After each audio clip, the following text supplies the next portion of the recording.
এরপরে আমার বন্ধু ডাক্তার আব্দুর রাজ্জাক, তার সাপোর্ট ছিল আমার জন্য অভাবনীয়, এবং আমি ওর সাথে নিয়ে ও আমাকে সমস্ত হাসপাতাল, মানে আমার মনে হয় যেন আমি মেডিকেল কলেজে পড়াশোনা করছি।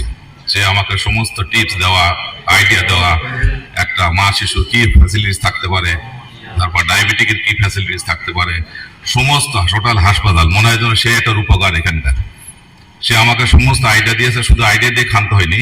সকাল বেলা আমরা দুজনে সেখানে এসে ওই কনস্ট্রাকশনটা কি হয়েছে না হয়েছে টোটালটা দেখছি, দেখার পরেই আমরা আমাদের আজকে এই জায়গায় উপনীত হইতে পারছি। যাই হোক, আমি ওকেও আমার পক্ষ থেকে ধন্যবাদ এবং শুভেচ্ছা জানাই।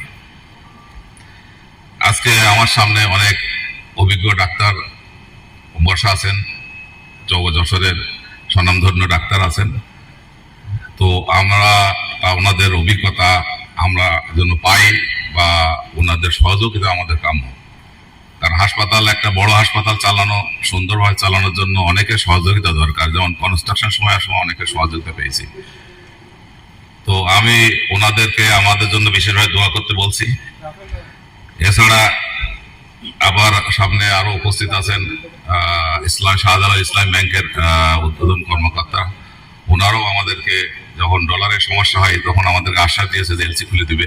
ওনারাও এলসি খুলে দিয়েছে, যার পরে আজকে আমরা সমস্ত মোস্ট মডার্ন ইকুইপমেন্ট দিয়ে সমস্ত ডিপার্টমেন্টে সাজাতে পেরেছি, এবং আমরা ওনাদেরকেও আমাদের ধন্যবাদ জানাই। সো আজকের পরিশেষে আমি আর কিছু বলতে চাই না, যে আজকের এই ডাক্তার আনিস হাসপাতালের শুভ অনুষ্ঠানে মাননীয় প্রধান অতিথি তার শত ব্যস্ততার মধ্যে আমাদেরকে সময় দিয়েছেন, এবং এই জন্য আমি ওনার প্রতিষ্ঠানের পক্ষ থেকে ওনাকে আন্তরিক কৃতজ্ঞ ধন্যবাদ জানাচ্ছি। সম্মানিত বিশেষ অতিথিবৃন্দ, সুধীমণ্ডলী গণকে আজকের অনুষ্ঠানে উপস্থিত থাকার জন্য আন্তরিক ধন্যবাদ জানিয়ে আজকের সবার সমাপ্তি ঘোষণা করছি। আল্লাহ হাফেজ।